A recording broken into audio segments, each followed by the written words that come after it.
All right, on to the subject, beauty in Hollywood.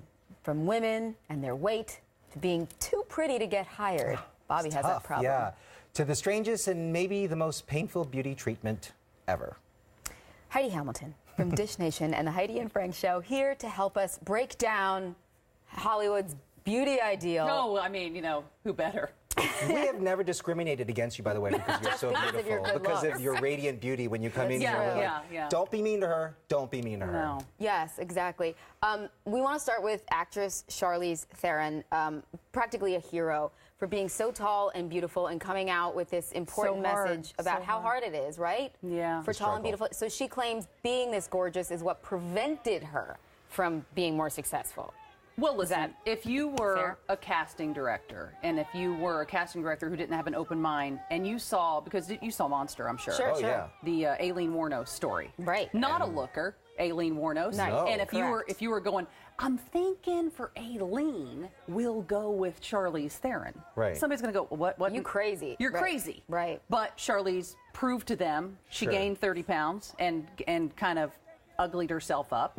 And she was able to do it. I mean, I think you can take somebody who's good looking and you just, you know. It's much easier to do that than go the other way. I mean, the other way is like surgery. We're talking about. It's a good problem to have, I suppose. It is a great you know, but I problem. read Rob Lowe's book, and he said too that that was part of his problem coming up, is people always assumed like he was just a himbo, you know, because he was so good looking. It's like, could he possibly be a good actor? And a lot of people, I mean, he was in a ton of stuff, obviously, but a lot of people would just look and go, oh, he's just a good looking guy. He's like, you know, oh, woe was me. But yeah, that does kind of hurt you because it's like, I want to dig in and have those meaty roles too. Well, that's what gets me. So she says she never gets the meaty roles. She's got an Oscar for Monster. Glamazon model. Monster was the one exception, right?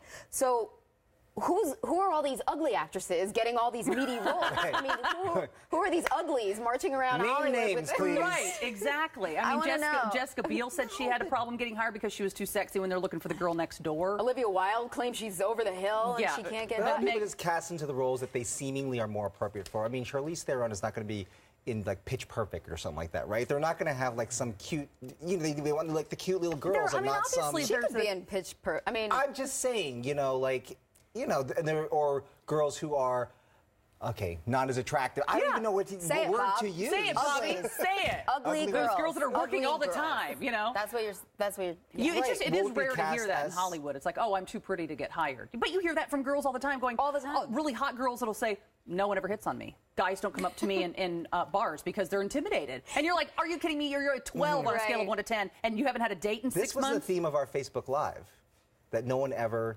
That's true. No one hits on you? I get no one hits on me. Filthy comments on social media, and he doesn't. You're so intimidating. It's because he's so clean cut and adorable. All right. Enough about us. Seriously. Keeping in this vein, this I found fascinating. Actress and comedian Amy Schumer. Love her.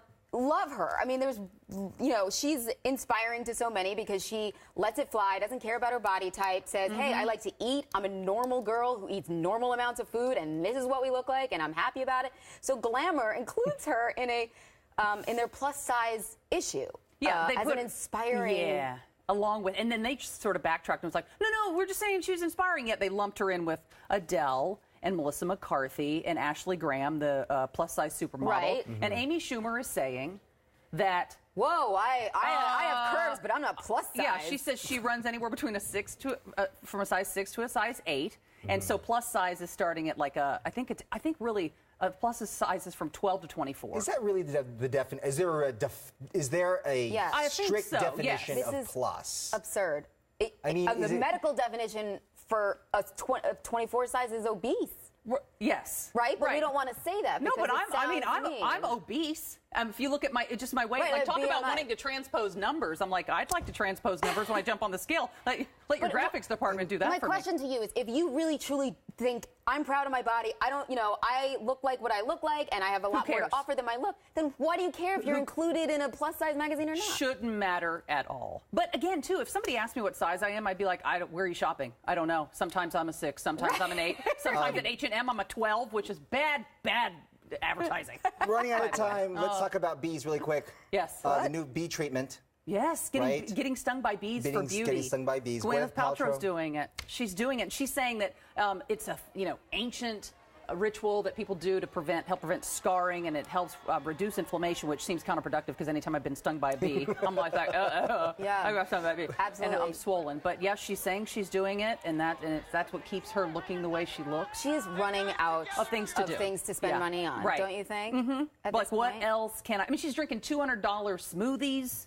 That's what and then she gives you the recipe like you're ever going to make it. I'm like, with it's moon dust and right, like I'm never going to make this smoothie. But you know, at the end of the day, if somebody says you can look 10 years younger and you take this little potion, you're like, glug glug glug. Absolutely. You know, that's how desperate we I are. am a sucker for good marketing. Me too. All right, Dish Nation. You can get watch Heidi here. These beauty tips and more. And if you see Bobby out, please hit on him. Hit on him. Right. Send him an inappropriate photo once in a while. I might text you an inappropriate photo later, just because. Can I just because share? she's a friend. Yeah, to make you, feel good about yourself. Thanks. Just before bed or something. We appreciate it. Hit on Bobby, people. He's adorable. Come on, let's group back.